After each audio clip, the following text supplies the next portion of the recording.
ये दादा ये सखी है दूल्हा अपना बहिन के बारात में लेके आइल बा। सगरो लइका टुकुर टुकुर ताकत ना देखो छिनरी के पीछे सब लइका लागल मारे हो।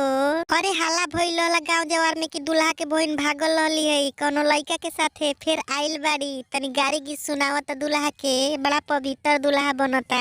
अरे दूल्हा के बहिना छिनार भतार खोजे गलियन में। दूल्हा के फुआ छिनार भतार खोजे गलियन में। दूल्हा दहेजवा में मांगई हीरो हुंडा। दूल्हा के बहिना के लेके भगले गुंडा।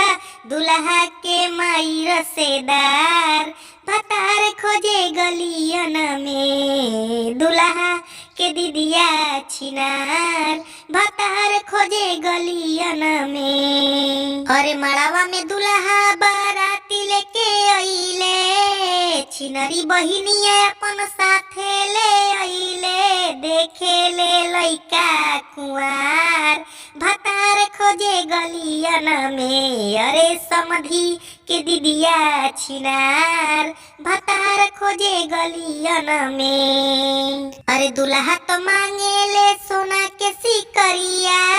दूल्हा के चाची हो गईली छिनरिया। जाने लगुआ जवार भतार खोजे गलियन में। दूल्हा के दीदिया छिनार भतार खोजे गलियन में।